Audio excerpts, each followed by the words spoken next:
Good morning, everyone. We're going to wait just a minute or two while people come into the room.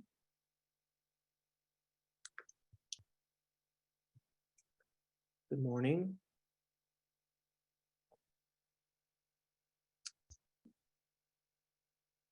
Okay, we'll go ahead and get started.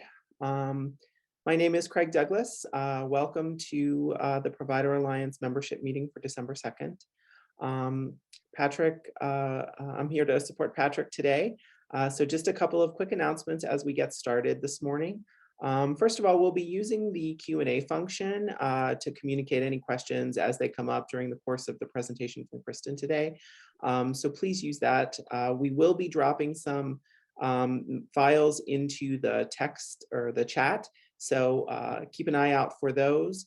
And we are recording today's session. So if for any reason you get bumped or you need to step off, please send a message to information@provideralliance.org, and we'll be sure to provide you with a link to access the recorded session if you want to review any other parts of the meeting that you missed.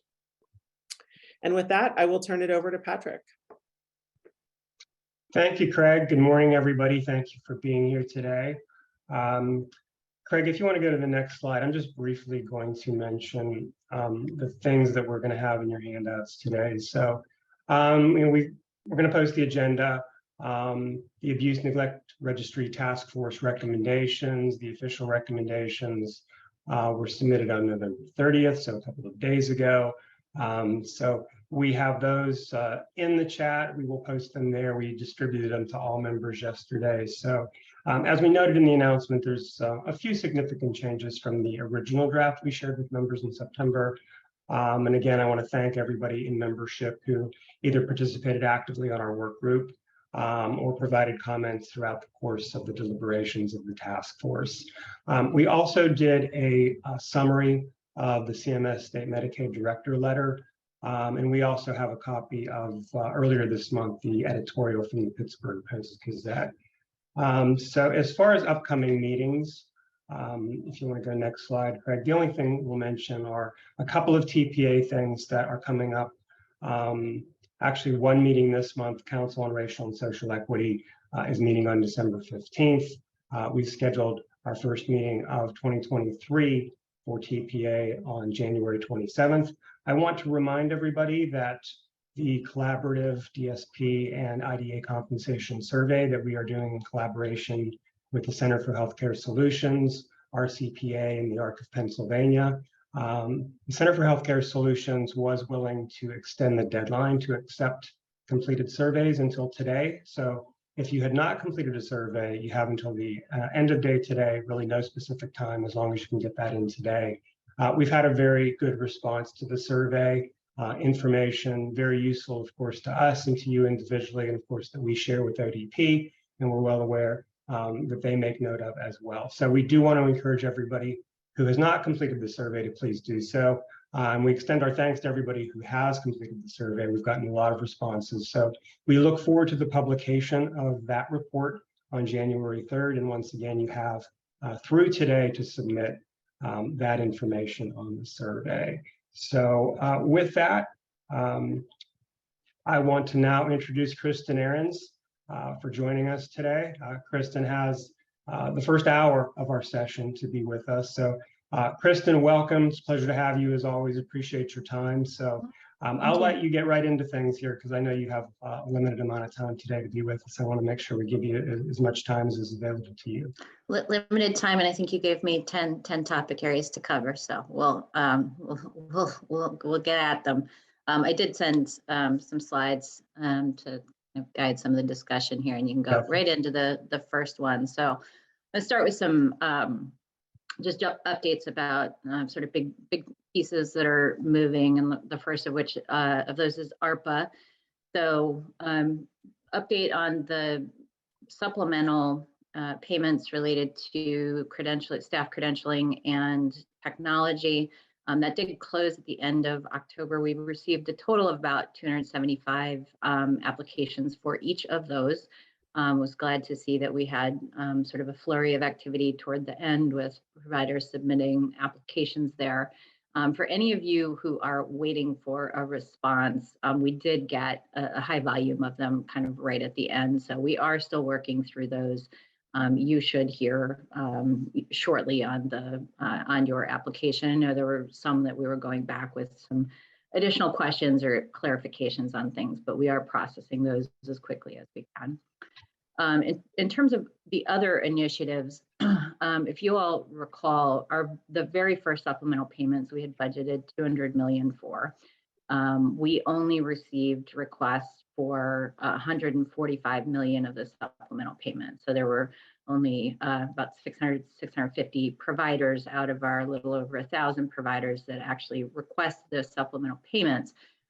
So we had some of those funds that had been unused, and we put out for public comment 3 additional initiatives and sent those to CMS, and those were approved. So those 3 initiatives were moving the HRS data into the data warehouse, which one of the there are many benefits to doing this, but I know some of the, in terms of concerns or complaints about HRS, one of them is just how burdensome it is. And we are obviously looking to use those data in as many ways and be as efficient as we can. So I'll talk a little bit about the project that we've got going on HRS to address some of those efficiencies. But one of those other things is, as you are entering data into HRS, we want to eliminate some of the redundancies of that information transfer that happens manually right now. So,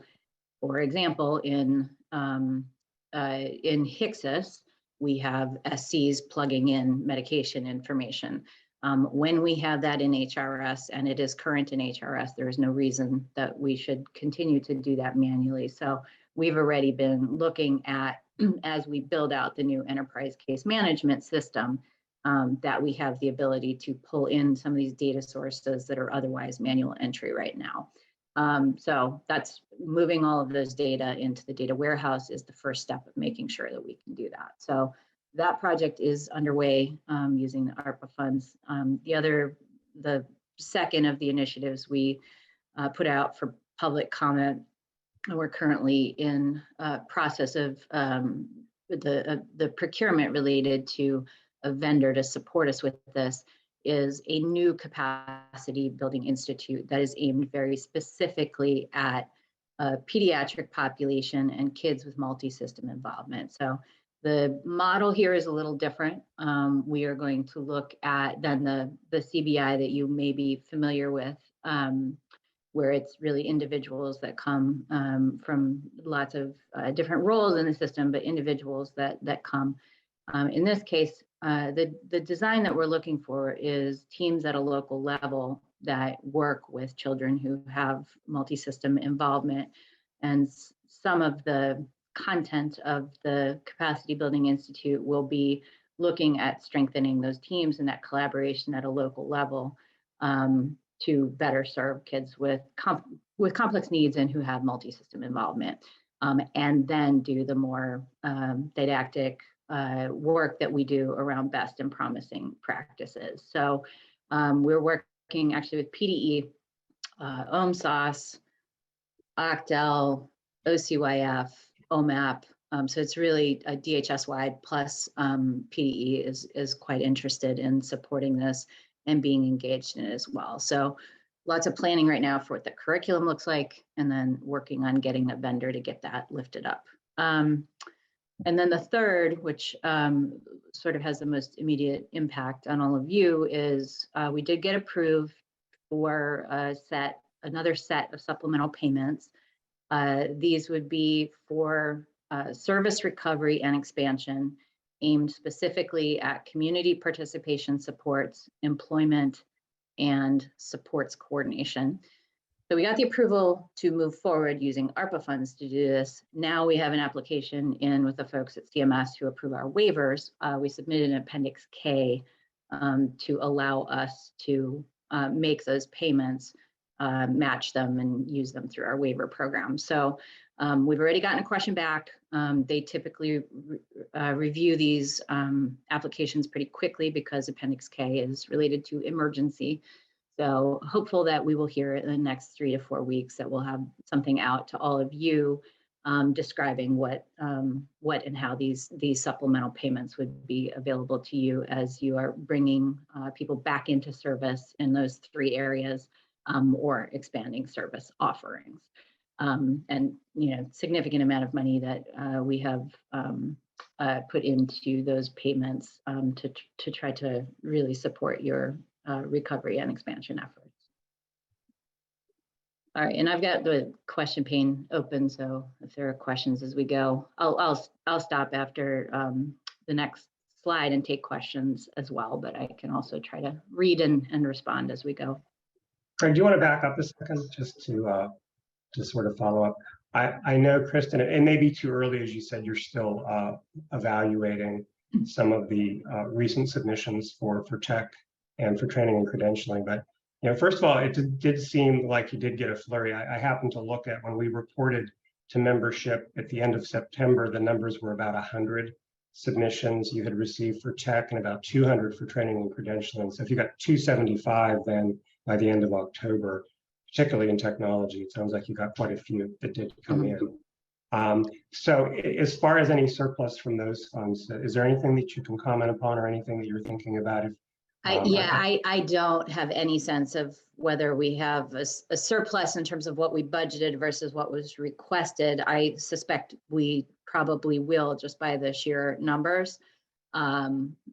But I also don't know in terms of the amount. There were submissions that did not request the full amount available. So there's a lot more work to know what's sort of remaining from that initiative as well.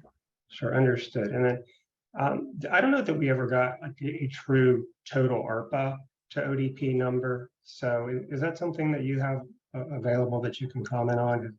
I'm guessing it's remained It's publicly available. If you look at the DHS, HCBS, ARPA fund paid, like just Google that, it'll come up, the plan. There is a spreadsheet that has every one of the initiatives from DHS, all of the budgeted amounts, and then all of the spent amounts right now. That is a report that we have to provide to CMS on a quarterly basis. So that is updated and posted. I can't give you that number off the top of my head, but what I will say is it exceeded the 330 or so million that we were anticipated to draw down from ODP. That was based on our prior budget numbers, what we expected to pull down. We had the rate increases that we implemented last year.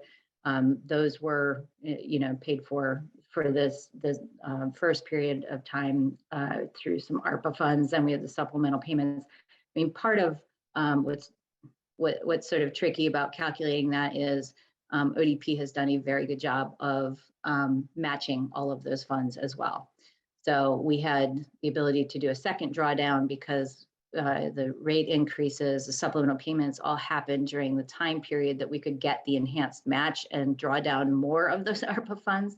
But we also really have made an effort to try to match, get federal match on all of those funds. So there are very few of our initiatives that don't either pull down additional administrative match or our typical waiver match. And those are all obviously still at the typical enhanced rate of 6.2%.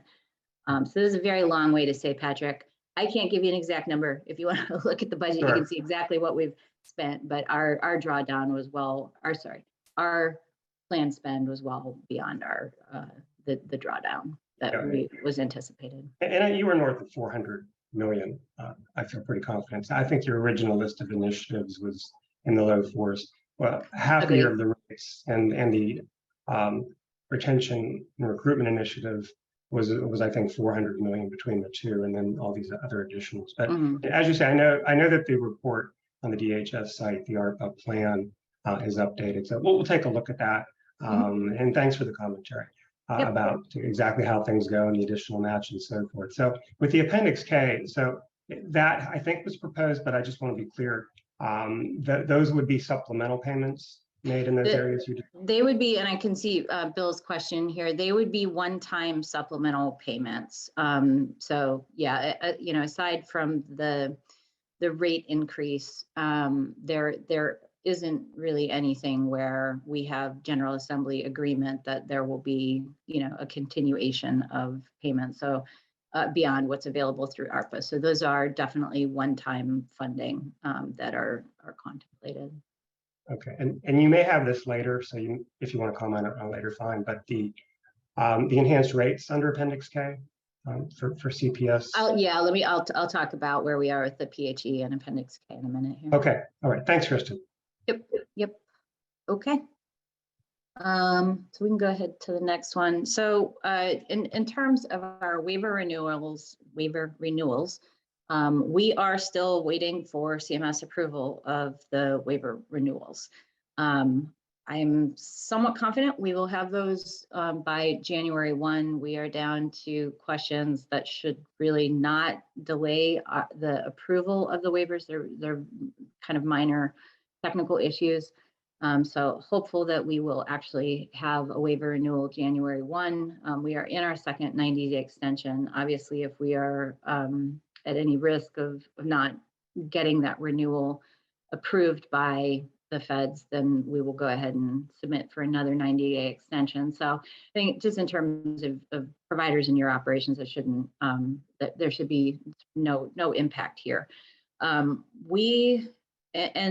You know, part of, I know I've covered this before, most of the changes in here, we really tried to keep the changes in the waivers renewals pretty minimal. We have heard very clearly from stakeholders that, you know, that there isn't much capacity, and I would agree even internally within ODP for another high level of changes. So we really did try to minimize changes, and most of what you will see in the waiver renewals is the adoption of things that we were doing during the pandemic that worked very well. So adding a number of those things into our base waiver, the kind of primary areas would be around the use of teleservice and kind of fleshing out what remote support looks like. So those are, again, I think operationally, even when the waiver goes through, they're not going to be super significant changes. One of the things that we are committed to, because one of the things we've heard also from stakeholders is there have been so many policy changes. We just were sort of getting the 2017 waiver changes under our belt, and then the pandemic hit, and then tons of changes with the Appendix K, all the regulatory changes or suspensions that came and then were put back into place. That there is some uncertainty in the field about what the current policy is or isn't anymore. So we will be doing a little more concerted effort around training all of the stakeholders for what is in the waiver renewals and what the policy is going forward.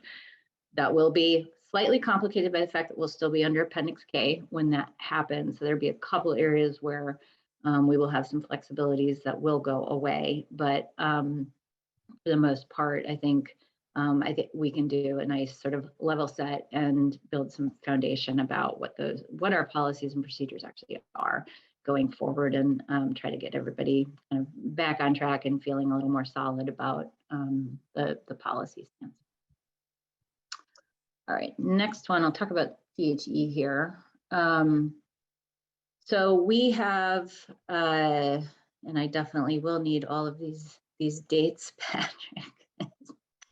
You forward my slide for me, thank you. We did have the PHE was renewed again in the middle of October, and November 12th passed, which means we are expecting that it will be renewed again.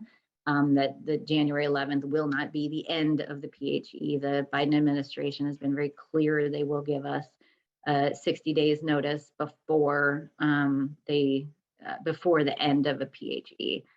So what that means is It'll be renewed in January. We should know by February 10th if the federal government plans to renew it again or not. So if we don't hear something by February 10th, then we can expect that we would have another 90-day renewal of the PHE. The sort of rumor mill coming out of Washington at this point is this will be the last one, but we've had rumor mills before. So, but the current thinking is this is likely to be the last one. So what that means is the PHE would go through April 11th. Good news in terms of state budget is that means our enhanced FMAP goes through the end of the fiscal year. And in terms of Appendix K, what that means is, we have 6 months after that. So we will go into October with the enhanced CPS rates, the enhanced TRIP, and the cap exceptions that are currently in place. So, we are planning for the unwinding of those authorities, understanding that it's very likely that we will be doing that next fall. Some of the work we've been doing is really looking at cap exceptions and trying to understand who will need them continuing forward, who has them. And we have a number of people who had cap exceptions who really weren't using up to that level of service. So we're doing a lot of work trying to get those back in order because we did have a very high number of cap exceptions. So maybe at this point, Kristen, you alluded to Bill Shoppy's question. Maybe Craig, if you don't mind sort of reading out Bill's question. And I think we have another question that's on a different subject that maybe we can hold for the moment on the state centers, Kristen. But while you're kind of on Appendix K and CPS, we've talked about that a little bit. Maybe we can sort of Craig, go to Bill's question, and then we can just maybe hang on for a moment here and see if there are other questions or comments. Okay, so Bill asked, can you provide any detail on how you will supplement the recovery and expansion monies? For example, will there be one time only? The issue is the hiring and retainment of staff. So one-time funding may help, but if we cannot keep wages higher beyond the period of the supplement, it will not work long-term. And I know, Kristen, you've already said it's intended to be one time, but in terms of, well, I'll stop there because as it gets into what you just said about the Appendix K and sort of looking forward, that's sort of where I wanted to go next. So I guess maybe I'll do that. Yeah. So with, tied into the utilization statistics on CPS, I think the last numbers that we looked at, maybe the last ones that were shared at Isaac, we're still showing about a 40% drop in unduplicated participants on CPS. So obviously a very big problem. I know you've done a round of surveys on CPS. So I'm sure you have some insights on that, maybe some more recent data on what's happening with recovery. But we all know it's an issue, all sort of searching for solutions. Is there any sort of thought to how Appendix K rates could be extended, whether or not ARPA money or other initiatives? I know you've just commented on making other application for that, but around the issue of continuing enhanced rates or some other rates in some way that could address CPS and other services that have not recovered.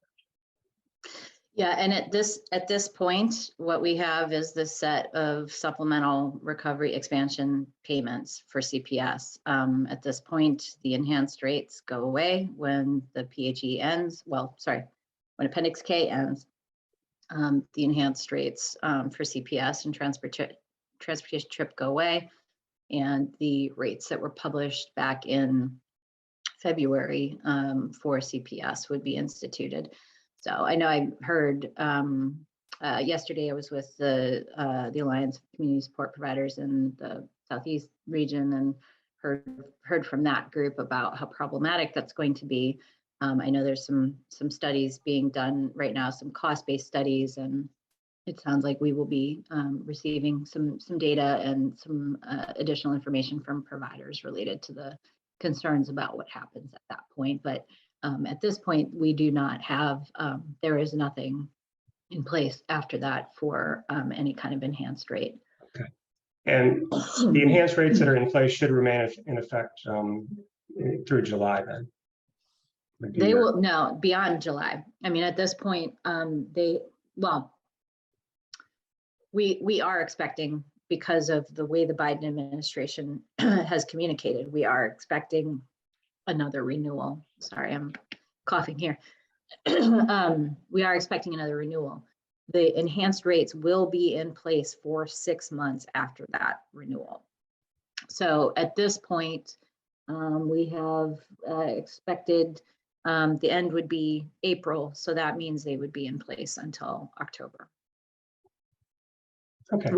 We cannot, the CMS has been very clear that we cannot stop those enhanced payments before the end of the Appendix A. Okay, well, it's good to know time frame, obviously. So thanks for the comment there.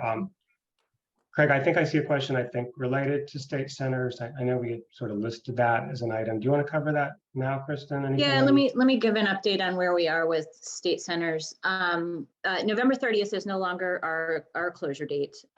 We obviously, we have both Polk and Whitehaven are still open, and we're a couple days past that. As you probably know, there was a lawsuit filed against the state called the Jennings suit. And we had, we were in court for a hearing on preliminary injunction and class certification at the end of October. There were rulings on the preliminary injunction, which was denied, and on the class certification, the class was certified. One of the things in the judge's order was that the state must extend 60 to 90 days for people who had not been engaged in transition planning. So we have transitions. We had to submit to the court transition plans for all of the remaining individuals. We have 47 individuals remaining at Whitehaven today and 98, I think, at Polk. There's a bunch of moves planned this week. I think we have 15 moves planned this week. So those numbers may be different even as of this moment, but that's roughly where we are in terms of census. So for the individuals who had not been engaged in transition planning, the judge said the state must take, the judge was very clear about the individualized transition process that we use, and that it takes time to do it and do it right. So judge said, give me a plan for all of those individuals and make sure that you are providing ample time for that individualized transition planning. So the court has the plan, the time frame for the move of all of the remaining individuals. We do still have individuals who have not communicated to us what their preference is for where they want to transition to. So we are, as I noted, we've got 15 people moving this week. We do have people moving to the community. We have people moving to the other centers. We do have people moving to some private ICF. So quite a mixture, but we do have a high number of people moving to Selinsgrove or Evansburg. So, and does this Jennings action, does that affect both movements to the community and to another state center equally, or is there a distinction? The Jennings suit? Yes. The Jennings suit really was to keep the two facilities open. Okay. Yeah. Okay. So, and I haven't read the entire, I know there's an Olmsted reference. I'm guessing that the Jennings action wouldn't be invoking Olmsted, but Craig, I don't know if this is relevant. It did, but we would need a long time to talk about this because the argument in the Jennings suit is actually what's called an obverse Olmsted argument, which the judge really sort of put to bed in his ruling, but Olmsted is absolutely referenced in the Jennings suit. Okay, so obviously you're aware of it, and like you, on a limited amount of time, I don't want to get into Olmsted and different legal opinions. Yeah, and we will be in court. So the legal proceedings have not ended. We will be in court for a trial on the Jennings suit in probably in February. Okay, and just to maybe sort of wrap that subject, capacity in the community certainly would be an issue given workforce issues and such in terms of those placements. I mean, yeah, and it is, and obviously timing wise, you know, I think the the critical time period for doing a lot of the community development and people visiting and getting a good handle on what was available in the community. We lost 18 months to 2 years really in terms of the pandemic with some of those opportunities. We have had providers coming forward, I think as we're sort of coming to a place of better recovery post-pandemic, we have had providers stepping up. We do have people moving into community placements. Obviously not the kind of numbers that we anticipated when we announced the closure, but we do have people actively moving to community settings. Okay, do you know, was there a rough breakdown as to what you expect to occur in the moment? I don't have that off the top of my head anymore. Okay, I see a number of questions rolling in. Craig, can you help us see which ones are on pointless centers? There is one that asks, are there plans to close Selinsgrove and Evansburg during the Shapiro administration and finally make PA a public institution-free state? You would have to ask the incoming governor that question. Until the administration is in place, I have no idea.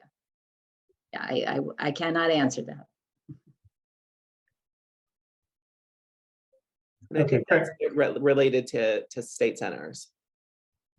Okay, and then I think, Kristen, you're going to go to HRST next. So maybe if there's anything here related to anything. Yeah, so far. I've got, there's a couple of rate questions I can get to here. So a couple on the enhanced rates and then the recovery expansion monies used to offset. Question is whether they can be used to offset COVID costs. So we are, we really proposed the supplemental payments to CMS as very outcome based, not prescriptive about what they were to cover. So we're pushing CMS a little bit on this, but ideally what we would like to happen is that the payments are simply an outcome based payment. You were able to expand your service offerings, or you were able to recover to a pre-pandemic, percentage of pre-pandemic service. And so you get an outcome based payment that isn't tied to a specific expense or cost. Again, we're kind of pushing on this, and we'll see where CMS goes with that. But I think what we have tried to do with all of these supplemental payments is make them available for you to use as sort of flexibly as possible, and without a ton of burden in terms of paperwork and documentation. So we're continuing that, and we'll see. I mean, we may be negotiating this with CMS, and they'll come out sort of like the other ones. But at this point, we are trying to keep it pretty much, it is based on your ability to recover or expand services. Okay. Yeah. And Craig, as you look for anything else, maybe because I think I see some things around rates and extension of rates and related, and maybe mostly for the benefit of our members here present today. I will say that on November 16th, we did have a financial work group that really took a deep dive into rates and looked at rate assumptions and a lot of things going on that. And from that, we indicated we would come up with a fact sheet based on where we are today and some of the things and the assumptions that we've talked about throughout the course of the year. And I want to say that Kristen and I did have that conversation, and we will share that fact sheet with Kristen when it's complete. It's actually gone out to our panelists in draft for a review, but it is not something that Kristen's able to talk about today with pending rate appeals and such to get into those issues. But since we did just recently have a meeting and talked about that, I wanted to mention that here as well. So anything that has been talked about, certainly, I believe Kristen can comment on. I think some of the other things in the Q&A, Craig. So anything else there that you want to highlight for us, Craig? There's just one more comment about state centers. Part of the problem is Polk resistance. We had a transition plan with an individual at Polk, and 5 days before the admission date, they pulled out and said they did not feel we could provide the proper care.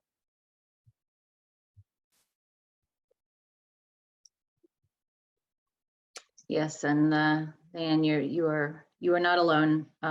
There's, and I know that at least, actually, I think 2 other scenarios where that's been the case. So really appreciate the provider commitment to supporting people in the community. I know it has not been easy, and you have certainly taken on some risk and some financial loss related to it.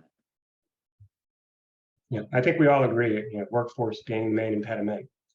People would love to be in a competitive position to be able to support more folks in the community. So Yeah. we'll continue to wait and see what happens, supplemental payments and rates and Appendix K and so forth.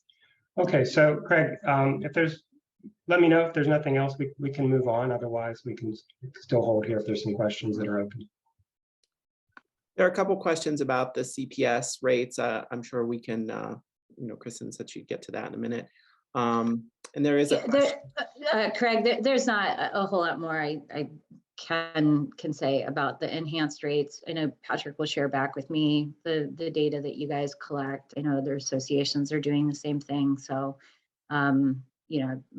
appreciate that, and we'll look forward to it. But there really isn't much else I can say about that. Okay. Yeah, and I'll say that, we're not as engaged in really looking at general ledger types of expenses versus things that are rooted in inflation, the competitive nature of what people are able to pay. So I'll just say one more time, that's why we think the comp survey is so critically important. And look forward to the results. We know there are other surveys, other data out there. We think that's important. And we think it's important to relate that to what the rates support in terms of compensation, both in rate of pay and other elements. So as you say, Kristen, we're really eager to share things with you, and we're hopeful we can continue to have a dialogue about it through whatever form. I mean, as we both know, there's things going on multiple levels, but we'll continue to communicate, of course. We always appreciate your feedback and anything you're able to share with us to work together toward a solution.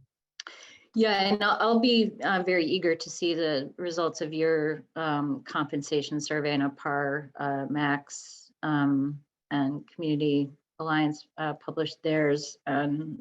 Very good sample size again this year. 1663 was the average DSP wage, which is $2.30 higher than it was in 2021. So I think there's any concern about providers not passing on rate increases to DSPs can certainly be put to bed. Looking at those numbers, I was very pleased to see that. Very pleased to see the vacancy rate was actually lower than it was in 2021. Actually mirrors vacancy rate 2018.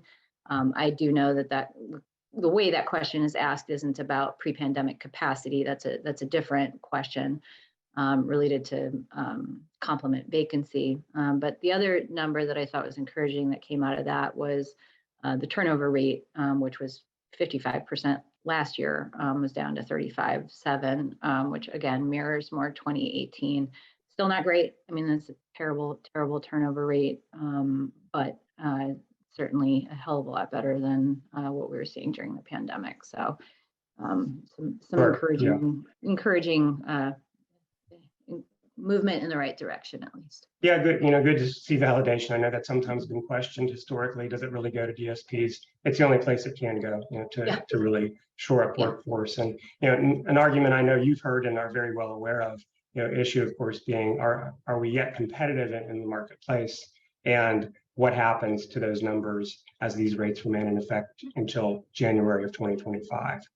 Without inflationary increase or adjustment. So again, we're eager to share information with you and report how we can address that. And we hear what you're saying in terms of efforts to really continue to supplement workforce and develop other solutions wherever possible to really look at the workforce issue as a whole. Very. Okay, so we can probably move on, I think, at this point. Next slide. All right, on the HRST work group. So I hope people are aware. I know your association has a rep, as the others, the other major associations also have reps on the group.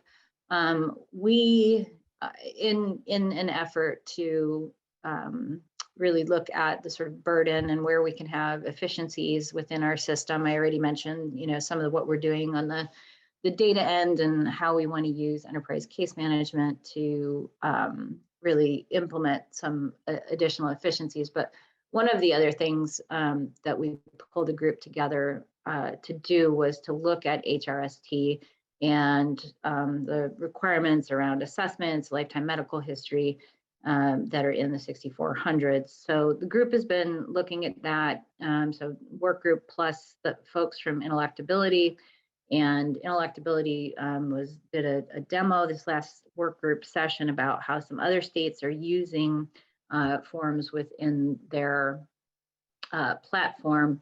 They are going to come back to us with a prototype that'll go back to providers for more input. But the idea here is you've got this wealth of information about individuals. It can certainly complement the assessment that you are required to do.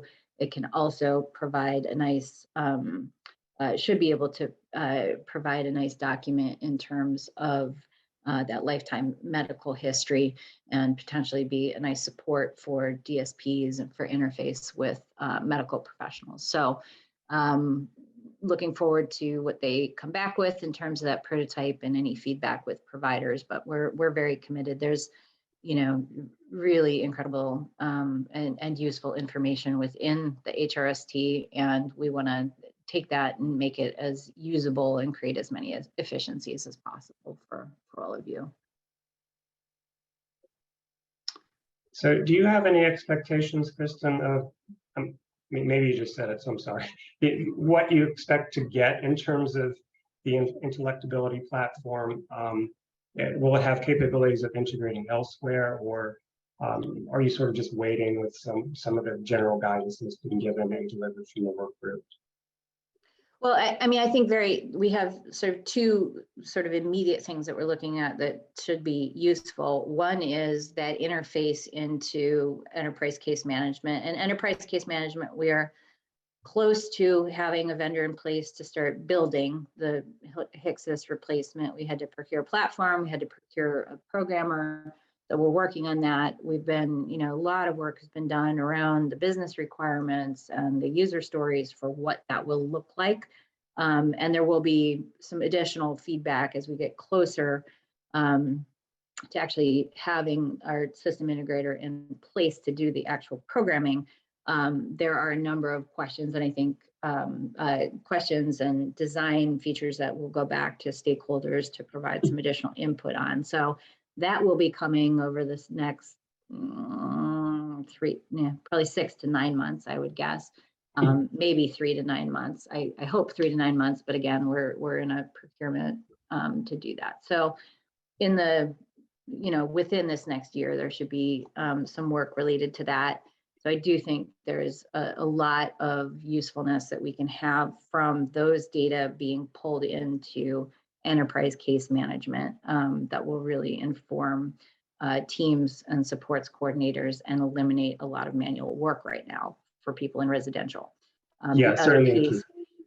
Yeah, and the other piece is having lifetime medical history. So all those requirements around the annual assessment, that lifetime medical history, there is quite a bit that can be sort of auto-populated from what is already entered in HRS to have that. There's also this, you know, what do DSPs take to medical appointments, right? Are they taking the big book, or do they have something that's more useful and concise? So I think there's a lot of potential to build on what's in that platform and to use it. And Intellectability is happy to work with us to meet our needs in that regard. Based on what you said just now, is there any possibility that that would interface with the platforms that the physical health insurers use, so that that could be integrated into like a patient care app that would have a lot of similar information in it? Is there a possibility that that information interface, that ODP's data could be shared into that? We have had some very preliminary conversations about what that could look like in terms of the health information exchange and the P3N, P4N, I forget what number it is, but that health exchange, those are still at a very preliminary level. Okay, but you don't think there would be any impediment from ODP's perspective or the states that could be worked out Or did you just answer that? I don't think the problems are logistic. I think the problems are more probably legal issues that we would have to work through. Okay, and in terms of HIPAA types of information? I suspect, yeah, I suspect we have some, we may have some concerns in terms of release of information and how we are managing protected health information in terms of those kind of networks. But again, those were very, very preliminary conversations. Yeah, I would be hopeful that could be worked out. You know, we had a pilot years ago that was trying to look at physical health and behavioral health along with some of the data. So we knew there were some agreements locally, regionally that seemed to address that. So that's good to hear you're having those conversations. And again, maybe it could also be something, you know, you have the START initiative, whether it can incorporate kind of all of that and all those systems could talk together would really create a much more integrated world. And to your earlier point also about what do you take when you go to places, it would be good to have all the information stored in one place. Agree. All right. And I did see a question, which I see Craig took out very, very respectfully, but I'm actually happy to answer, which is whether or not I expect changes in ODP and DHS leadership. I do expect some changes in DHS leadership. I am hopeful to stay on with the Shapiro administration, but that is really up to the incoming administration whether or not I stay on. So, but I do not have plans to depart and would happily continue to serve in this role. Well, thank you, Chris, and good to hear. All right, Abuse Neglect Task Force. So as Patrick said, and you've got a copy of the recommendations, the work group did, or the task force did complete our meetings. We did put together a comprehensive set of recommendations. I hope you all had a chance to take a look at them. I won't go through them because we don't have a ton of time to do that, and they are a comprehensive set of recommendations. So what I think is probably more important here is just kind of what happens next. So the recommendations were transmitted to the governor's office.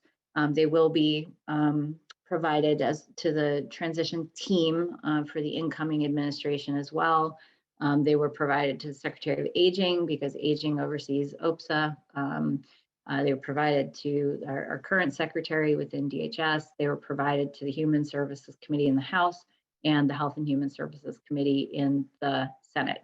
And I will tell you the 4 executive directors of those committees were very involved in the development of these recommendations. With few exceptions, they really were in these meetings, I think, taking on a lot of they're taking in a lot of the discussion because I do think there's a lot of interest in moving a registry forward in Pennsylvania. We are in the minority of states that don't have anything like this. Very, particularly with the legal challenges with Childline right now and the Childline registry, a lot of sensitivity around what this looks like and how it's constructed to ensure that we are protecting employee rights as we, Peake and Nixon, I think have shown Pennsylvania is a state that really has some strong legal precedent related to employee rights. So we've got this kind of Childline concerns in the background. I think the committee did a nice job of trying to contemplate kind of how to address those proactively in the design of the registry and the appeals, the review process, the investigatory process, and the review and appeals process. So hopeful that we have provided a product to the General Assembly and the next administration that really that sort of helps write the legislation that would then authorize the registry. So to be very clear, because I think there was some confusion prior to this, that the registry, we are still years away from a registry. It will take legislation, it will take changes in statute, both older adult and adult protective services, in order to implement a registry. And then operationally, there is a lot that would have to happen once it is authorized, because we have major gaps in terms of particularly adult protective services. We don't investigate to an alleged perpetrator at all. That is not part of the investigation. So there's a ton that would have to be shored up there. In terms of all of the appeals and review process, there is a lot that was put into place to protect, employee rights. So ton to build out when something is authorized through statute. So just to be clear, we're a long ways away from it, and we need somebody to introduce a bill, and we would need those bills to be passed. So I think for people who are interested, and Patrick and I have certainly had this conversation, TPA was a very active member in the group, and thank you all for your participation in that. It will take probably some advocacy and making sure that the General Assembly is clear that Pennsylvanians want this to move forward, that it is a gap we need to close in our protective service system. Thank you, Kristen, and thanks for sort of framing it as far as next steps. I do want to circle back to a couple of points. And first of all, as you just did, I thanked our membership earlier, but I also want to thank you for leading this, and really all of our colleagues on that work group. I think, or task force rather, I did think it was a great exercise, and I want to, as I sort of go into the backtracking a little bit, the fact that this is much more broad than ODP, and with you leading it, I know that it had the potential of including health and education, ultimately did include aging. Childline, of course, is already involved, so there's just a lot of different moving pieces that will have to ultimately be reconciled as this were to go into law. But first of all, acknowledging that, the efforts of you to hold that together in a really, I felt, great coalition of stakeholder groups that contributed. And in a very brief time, I thought we ended up with a really solid set of recommendations. And I really do encourage everybody to read the document that's out there, and continue to provide feedback, and continue to educate all your stakeholders, and as well your legislators. As Kristen says, it will have to advance forward through the legislature at some point. So the thing that I did want to clarify is, because I think sometimes it was left with the impression that it was more or less an ODP type of policy, again, because you were leading the task force. Some of the clarity that I thought was important, some of the things that have been added to the final recommendations, where it does distinguish that these are independent investigations. I think in some of our dialogue within membership, I think that sometimes this was looked at something that was going to fall upon individual organizations to do investigations of this type, and sort of related to incident management. So I did just want to call that out.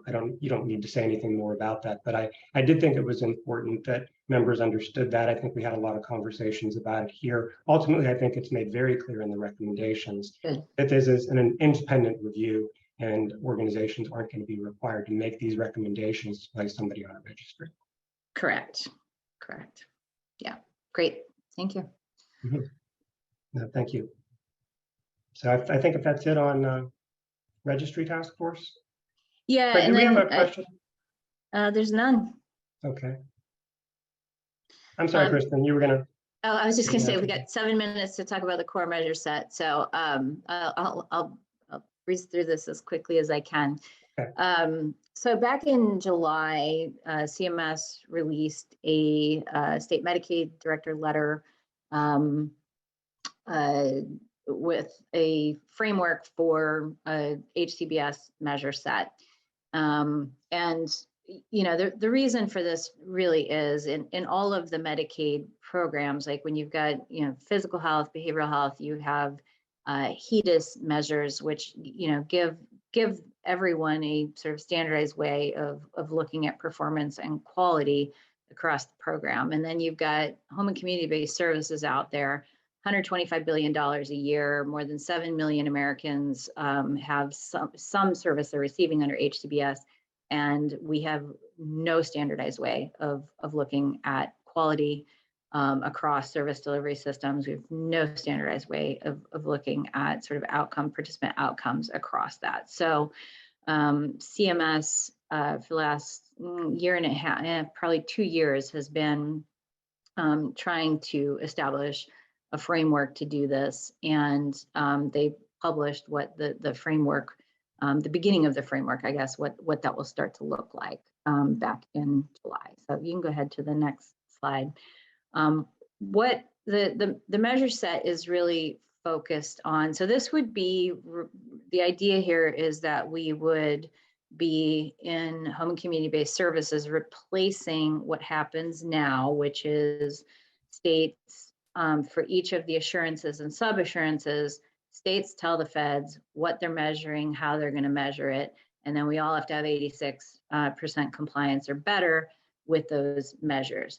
Those measures historically are very much process measures. It has been very hard in that environment, in that framework, to have anything that looks like an outcome measure.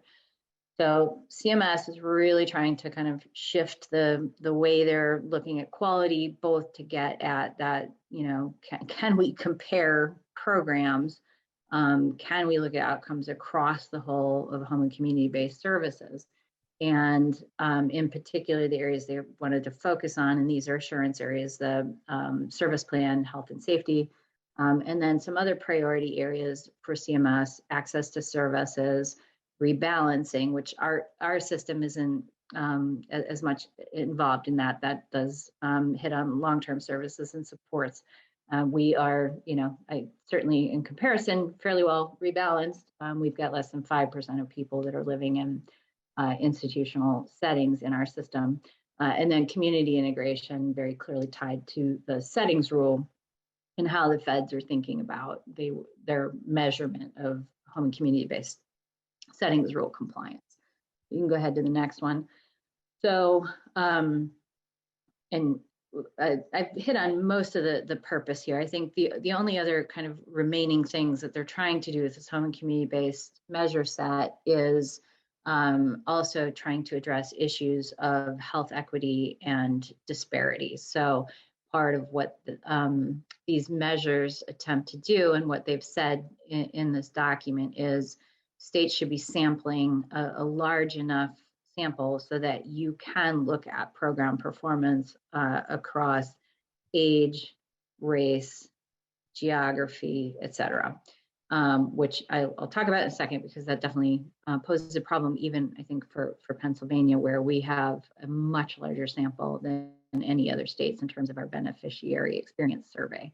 Go ahead to the next slide. So the feds have proposed, they've got a handful of different beneficiary experience surveys. One of those is NCI, which we participate in, and I think 48 states use for their IDD programs. So if you go through, there's a whole table in this document for assurances and sub-assurances, and where they have identified measures that have been approved by the National Quality Forum. So they have been vetted in terms of their psychometric properties. They have, I want to say there's 7 or 8 different measures that could be used by states in terms of meeting assurances or sub-assurances for the feds. So these would replace some of our other measures that we currently use. So you can go ahead to the next one. So right now, CMS is saying this is voluntary. CMS has also signaled it's voluntary, probably in part because CMS has been clear they really want to move to this. But I think part of the reason it's voluntary is CMS doesn't have any kind of authority to require this right now. So there has been some chatter about using MFP as a way to kind of get at states being required to do this. We are a state that participates in MFP very significantly. So I think if they do go that route, we would be looking at a less voluntary adoption of this. CMS has also been clear this is just part of this strategy. There is a second letter to come, particularly related to the health and safety issues and incident management. CMS is contemplating a different standardized survey that states would be required to participate in. So there's much more to come here. And I will tell you, we've been in conversation with Temple in trying to figure out how we would do this. Even though our sample size is almost, it's 8-9 times what NCI requires, we still don't have a sample size significant enough to do the kind of stratification that the feds are asking. So we are looking at the way we sample and how we sample to try to figure out if and how we could do this. There's definitely some really significant implementation concerns for us, but we are currently looking at that. Again, I don't think this is anything that could happen in the near term. I think the exciting part of it is that it would be good to have measures to compare across programs, and the idea of moving to something where we're actually looking at outcome versus just a process measure to look at the quality of our services, I think is something we can all agree we would like to get to. So that is a sort of an exciting signal.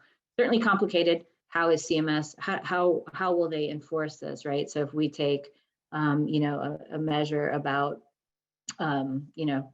access to communication and our percentage is 50% and we only make it to 51% next year, or we drop to 49%, or do we have a corrective action plan with CMS? I mean, I think it creates some definite challenges for CMS just in terms of how they are going to look at benchmarking what their enforcement will be related to it. It's very easy for them right now. If you're not at 86, you have to correct it, right? And if you don't correct it, then you have a real problem. When we are talking about benchmarking measures that don't have that kind of standard, what is acceptable progress in CMS's eyes? How are they going to view that? There are some huge lingering questions out there that are not answered in this state Medicaid director letter. So lots more to come on this, and certainly any kind of move to this will be engaging stakeholders. We'll start with Isaac as our quality counsel, but we'll go from there. Yeah, thanks, Kristen. And we, as you say a couple of times here, a lot of implications, especially if these, as intended, sort of become national standards for HCBS. So yeah. Again, I know we're essentially out of time, but I mentioned to you, our members were interested the first time we brought this up in doing an exclusive session. I think this was largely it right now, so thanks for covering so much of it. But if you'd be willing to come back as things sort of shake out in terms of what your thoughts are at the Isaac level. I mean, we know you have performance measures and such within the Everyday Lives document that get reported on every year. Things such as value-based reimbursement at the provider level. And everything that you're covering today makes me wonder, what are the implications for PA and for other states in terms of not meeting metrics? So there's really a lot of implications to this that I think are very important, and I certainly see that you recognize as well. So a ton of implications, and I think a ton of opportunity. So I think as we're all eager to move a system where we are tying payment to outcomes and performance more than we are now, these two things are connected as well. So I think again, we're nowhere near being able to really dig into this. Hopefully they'll release the second letter soon, which will give us a lot more information. We're doing work back with Temple to figure out what we could do in terms of the sampling and what that really looks like. There was a question about IM4Q. 100% IM4Q is very deeply involved in this. We can't do this without IM4Q and the kind of sample size that we rely on IM4Q to do. So definitely more to come, and just I think a lot of opportunity in starting to shift these systems to really be looking at performance and outcomes more closely than we have. Yeah, thanks again. Totally agree. It's one of the things I know whether we're talking privately or in these conversations, always struggling to come up with the particularly accurate quality measures and outcomes measures and how to do that. So as you said, the opportunity is to get ahead of the game and try to shape some of that. So, we'll stay tuned and appreciate your insights on that. All right. Well, thank you all. Appreciate it. Okay. Thank you, Kristen. All right. Take care. Have a rest of the day and weekend. Talk to you soon. You too.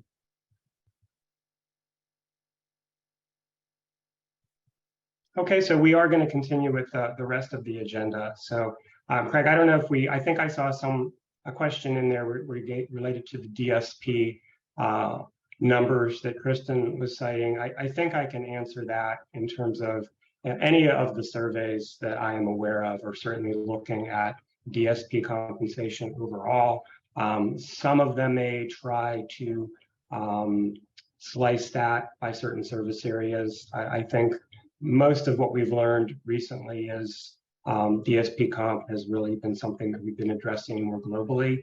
I know for certain that our survey, while there are certain elements, frontline supervisory positions and different positions, that we're looking at basically an average DSP wage, a minimum and a maximum DSP wage. So if you have not completed the survey that we've been promoting, even if you're able to just provide the DSP numbers and information, answer the very few questions that will get us to what Kristen is talking about in terms of vacancy factors, turnover rate. That's just really a couple of inputs that we get from you, and we can calculate that. And despite what I heard Kristen say today and some of the data I've seen anecdotally, I still hear a lot of concern about vacancy factor, turnover rates. There certainly does not seem to be a lift in workforce numbers. And as I said during this session, concern over rates that do not reflect any inflation from July 1 of even this year to remain in effect for 3 years, which under regulation, there's no requirement to do otherwise. And that remains, I think, our largest concern. So this is really, I think, Craig, what you have on screen now is everything that we hope to talk about with Kristen. The one thing on there that I just want to mention on Technology Task Force, I only learned yesterday that Gary Rossman had died suddenly, I guess about 10 days ago. And Gary is someone that was on our work group for Technology Task Force. So I got to know Gary through that a little bit recently. I was not aware that he had passed away. And I know that many of you in the audience may have had some contact with Gary over the years. He had been retired and an annuitant and a consultant back to ODP, but he spent several decades working in the department, working on various things related to HICSIS and system design and policy work. So I did want to share that with membership as well. But perhaps we can kind of advance, Craig, here, and I'll just go through the few things that we're going to cover here in the remaining minutes we have today. The advocacy, coordination, and collaboration with PA provider associations. I'll get to that in a moment. We did want to just talk briefly about the Governor-elect Shapiro transition team and activities. At this point in time, there's really just activity around assembling committees. So Dana Fritz has been named a chief of staff for incoming Governor Shapiro. There are teams assembling. There are some co-chairs being formed to look at issues in the transition. And of course, this would be rather commonplace in the transition to any new administration. We will continue to keep members apprised. And one of the things that we did put into the chat was the editorial from the Pittsburgh Post-Gazette, really urging Governor-elect Shapiro to look at a permanent sustainable solution for the IDA system, highlighting many of the issues that we have been talking about and you have been living through and experiencing for more than the past year. The key changes in the Pennsylvania General Assembly I can just address now. The PA House is expected to be in control of the Democratic Party. However, because of the election of Austin Davis to Lieutenant Governor, Summer Lee to U.S. Congress, and Pete DeLuca, who had died, those vacancies require special elections. So at this point in time, it's yet to really shake out officially what the balance will be in the House of Representatives. So we'll continue to keep everybody apprised of the implications for that as we head into advocating for next year's budget. Obviously, there'll be a new governor proposing the 23-24 budget. And because it is a new administration, the budget will not be released, the executive budget, until the first week of March. Typically, it is released, and we usually have a session around this because it's released the first week of February under ordinary circumstances. So a little bit later, I'll get into the rate appeal activities. Once again, the workforce survey is due today. Anytime today, turn it in. If you haven't done so yet, please report your DSP numbers. All we're really going to ask for, if you're not familiar with the tool, if you need it, please reach out to me or Craig or the Information and Provider Alliance account, and we'll send you the spreadsheet. But all you'll need to do is really identify the number of DSPs you have, the average pay right now, actually have to report it as of either September 30th or October 1. There's an embargo rule that the data has to be no more recent than 30 days so that it can be published the first week of January. But if you can report it as indicated on the form, if you have that information, I would really encourage you to submit that. I'm going to talk in a few moments about a very streamlined annual TPA satisfaction survey. If you've been with us for a while, you know that annually we do a survey. It's going to be a very different approach this time this year. So I'll talk about that in a moment. And then finally, I've got a slide that'll get into a little more detail on the debriefing from our November 16th financial work group meeting. So Craig, if you can go next slide, please. So one of the things I think that most everyone is aware of, we had a very active campaign going into this current budget year, fiscal year, around creating pay equity with state centers. When we started the campaign, state center average wage was $18.66 an hour. It is well north of $19 an hour now with collective bargaining agreements and other raises that the state has issued to the state centers. You've heard some talk about that. So it's a very different environment. When we talk state centers, there's not as many people. It's a different population, of course. But in any event, we were certainly not in unison with other associations, other stakeholder groups in terms of our request, our dollar amount, philosophy, messaging. So at the end of the day, we all recognize that that probably did not contribute to the success of the effort. And we are all working together to make sure that we can come up with a common and unified budget request for next year. With that said, I think that speaking for myself and TPA, I don't want to see TPA be the same as every other association. I think that if you belong to multiple associations, I'm sure that you belong for different and unique reasons from what you get from them. But around the issues of budgetary ask, we think it's very important that we become unified and that we speak as one voice when we're speaking to legislators, to put you as members in a position that you don't have to keep track of what the various requests are, in addition to what you need to be communicating to your legislators about directly with your own initiatives. We've had one meeting. We met on November 15th, one meeting as we sort of head into the budget cycle. We agreed to meet again next Monday, the 5th. And some of the key considerations that we've gone into, I won't elaborate a lot. I would say that we're really looking at inflation factor. When I talk in a few moments, and we talked about sort of the flaws in rate setting assumptions and the application of rate setting methodology, there's really a lot there. Even if you just count big ticket items, there's a lot there to dive down into. These are not arguments that are really great to message and advocacy. But the main driver, as we've even talked about here today with Kristen, the lack of inflation is a huge miss in terms of how it was trended from the data that the state used, which was already old, May from 2020, to just trend that forward to January 1st of this year. Only a 3.5% factor was used, and it was only used on the wage portion of the fee schedule rates, the inputs. At the end of the day, the goal is really going to be consensus. So while we have certainly put forth some thoughts and ideas to the group, and this is a group of 6 associations, 6 provider associations statewide, all working together. So that would be TPA, PAR, RCPA, the ARC of Pennsylvania, MAX Association, and the Alliance of Community Service Providers. So that's the group that's been getting together. We are working toward a unified budget request, and we'll keep you posted, and I think you will probably just see this unfold as it evolves. But our ultimate goal will be that we reconcile whatever differences, listen to all of these stakeholder groups, hopefully expand beyond this to other stakeholder groups that are beyond the provider world, so that we can indeed come up with something that is a common, unified ask that addresses the needs of the entire IDA community in Pennsylvania. With that, Craig, next slide. Craig, I'll just ask you if there are questions on whatever I've already covered to maybe jump in with those. So on the rate appeal front, I think that this is very complementary. This is why I wanted to talk about it immediately after talking about the association discussions.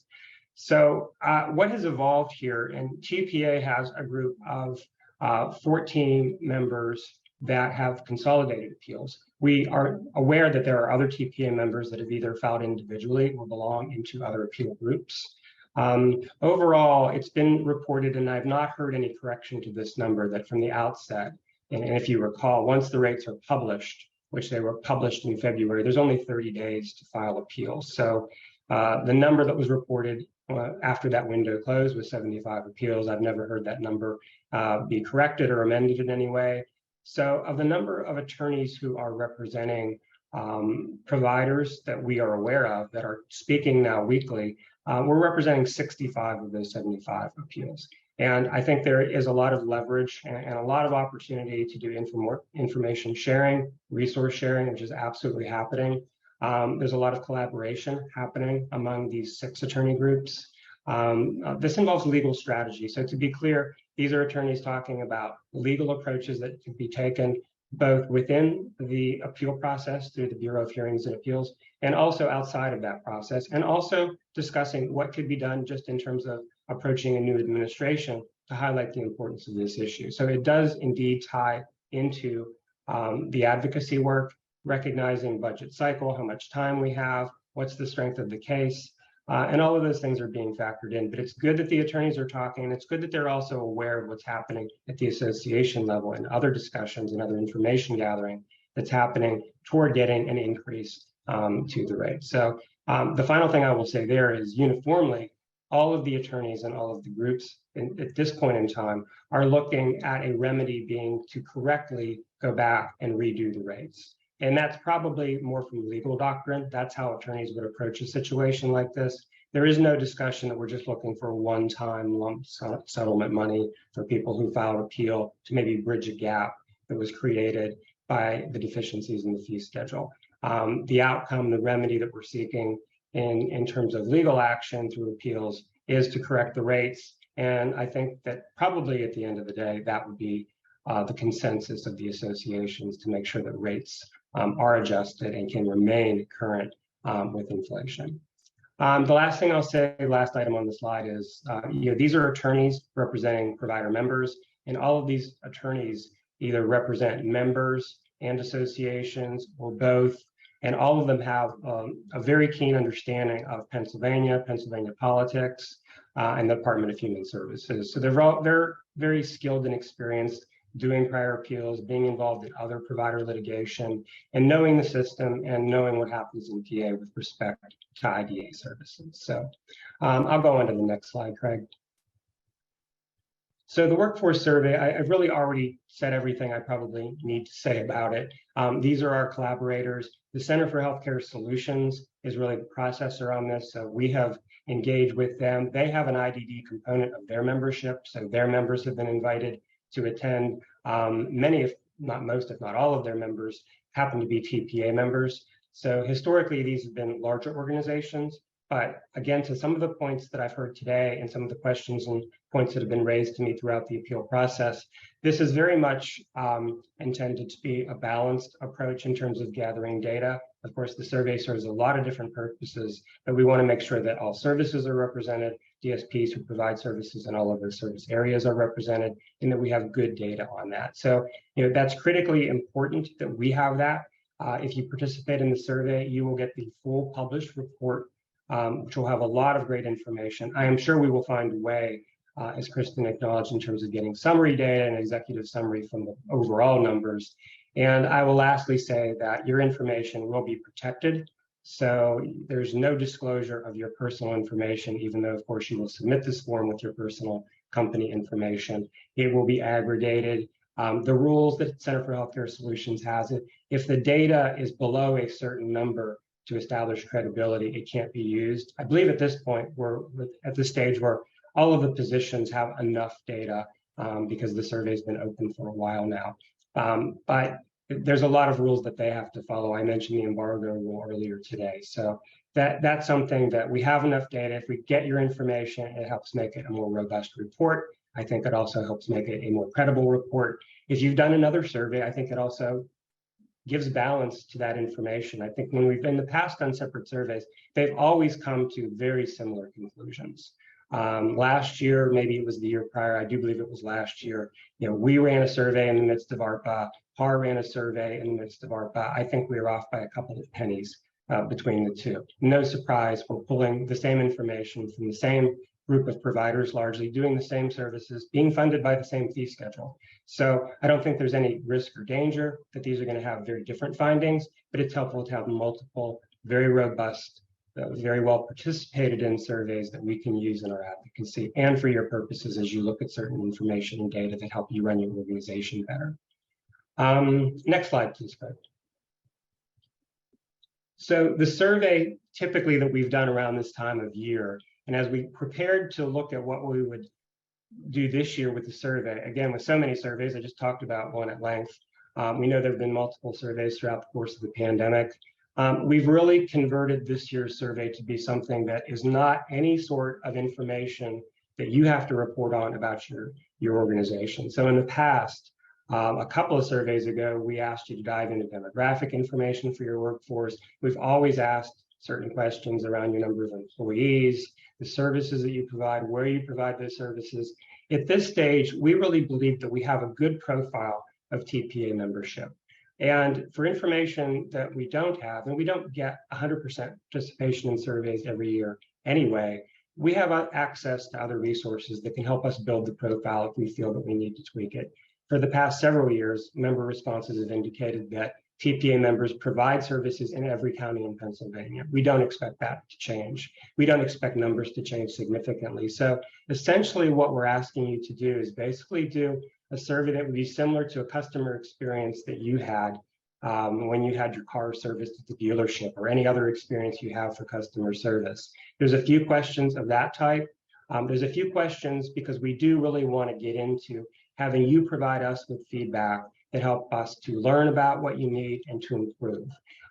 This will also tie into the revamping of our website, which we also hope to have rolled out January 1st. So I'm just going to basically, so I don't miss any of the points here, this is literally the instruction on the survey. This year we are seeking individual member feedback, your opinions and experiences as a TPA member. The survey should take you 3 to 4 minutes to complete. There are no questions that require you to report information about your organization. We encourage everyone participating in TPA activities to complete the survey and provide direct feedback to help us learn and improve.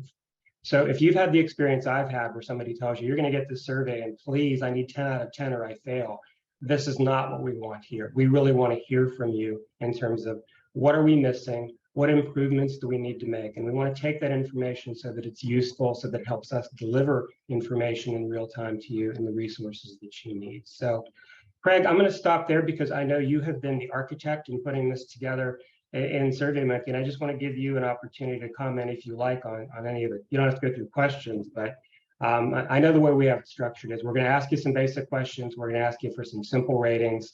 But Craig, is there anything you want to add? I don't think so, except that we are going to probably be embedding it on lots of different communications. So you'll have lots of opportunities to respond and let us know how we're doing. Yeah, and our plan is really, we'll announce it like we would a big survey, like here it is, it's open, click here. But probably throughout the month of December, every communication we put out, we expect we're going to have a button that, have you done our survey yet? Please give us your feedback. So you'll have the opportunity. And again, because of the way this is structured, we're not asking you to represent your organization. We're asking every member that has some type of TPA experience to tell us what you think individually. So it's not something that you have to talk to your colleagues and what do you think and what should I say? We just want your individual feedback. You can let it be anonymous. There's an option if you want to be contacted, if you want to identify who you are because you've made comments and you just want to make sure that they're attributed to you. But that's completely your option and can be completely anonymous. We're really just looking for accurate feedback information that can help us improve. So I think that's enough on that topic. Craig, is there anything in Q&A that needs addressed? We just have a comment from Maggie Rothenberger. She appreciates mentioning the coalition of the providers coming together. It's very important that we don't confuse legislators even more than they already are about our services. So she just wanted to offer her thanks. Okay. Thank you, Maggie. I appreciate that. Again, I feel very confident in saying we are all working toward that. And I would encourage everyone else as well as you participate in other associations to encourage that to occur. I think you have the right to demand that, and I think we should find a way to work that out. As I said earlier, the goal is consensus, and that's what we're committed to achieving here over the next couple of months to make a submission. So if you want to go to the next survey or next slide, Craig. So this is really the last topic that I intended to talk about and cover. I've already mentioned it. And we did have a nice turnout on November 16th, where we assembled about half of the people who participated on the ODP rate work group, the group that was assembled last year that was really used to sort of provide feedback to ODP as they were working with Mercer on the rate assumptions that ultimately produced the fee schedule rate. So we had said earlier in the year, after the rates did come out, we wanted to keep this group together. 9 of the 10 who served on that committee are TPA members, and the 10th who was not, we welcomed her to join in, and she has participated with us. So we really feel like we have a good representation from people who provided input and are in a good position to sort of say what's been implemented, and also as part of the larger provider group that are now experiencing the rates. So the fact sheet is sort of where we landed throughout that session. Bill Harriger led a discussion around going through in a lot of detail some of the flaws around the overtime, and mainly the changes that occurred from an earlier iteration of the fee schedule that then reduced DSP wage down to a lower level. And sort of the key takeaway when we lead out on the stack sheet, and again, it's gone out to our panelists and the full work group that I mentioned earlier for their input and review. Not everybody was able to attend that session, but I wanted to share it with all of them so they could take a look before we finalized it, put it out to membership, gave it to Kristen. One of the things that's evident is that the department did essentially limit the investment in fee schedule rates to a budget amount. So while regulation states very clearly that the process needs to be market-based, when you're really backing into a budget appropriation number and not so much that that's done, the process to get there really we feel is a fundamental flaw in the way the rate methodology was implemented. So that becomes part of the strength of the legal case. But we'll come right out with that. The $400 million is really the figure that clearly was indicated. You heard us have a conversation with Kristen earlier about $400 million going into half a year of rates and one supplemental for recruitment and retention. The carrying cost of rates is $400 million going forward.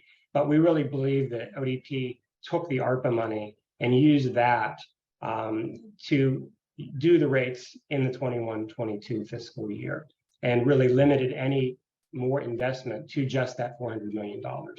So the key takeaways, and there are probably about a dozen that are listed, but I'll just really talk again about the inflation factor. Again, we think that's a very powerful argument that we're talking about at the association level.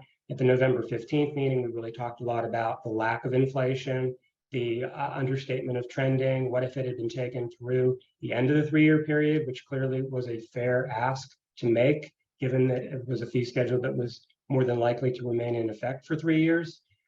So we're leading with inflation. We've probably talked a lot here about other flaws, the overtime factor, the changes in the DSP codes from the Bureau of Labor Statistics that were altered, the weightings that were altered. And I think if you're familiar with a lot of the right to know production, it's very evident that all of this was being done to curtail the spend and the fiscal impact back to a number that was at or below $400 million. So with all of that, I think we're just about to the end of our session here. So I'll jump to the thank you slide. And if there are any other questions, I'm happy to entertain them in the next minute or two. But do we have anything else, Craig? We do have a comment from Carrie Contis. The effort to make sure ODP's statement that the enhanced rates for CPS will end needs to have heightened intervention from TPA. ODP is not showing they understand the gravity of the situation with the CPS enhanced rates. They don't cover the expenses now. Falling back to the fee rate schedule will push some providers to curtail services and in some circumstances close services. Yeah, thank you, Carrie. And I know that the data that ODP has released, it's not very recent data. I don't know that it's changed, however. We've asked for updates on that, indicates a 40% decrease in CPS. That's with enhanced rates. And when we've asked the question before, there is no plan with the exception of extending the public health emergency to be able to continue those rates at the enhanced levels through Appendix K, there really is no plan. So I'm sure that will come up in terms of the advocacy discussion with the other associations. That's a critical rate issue.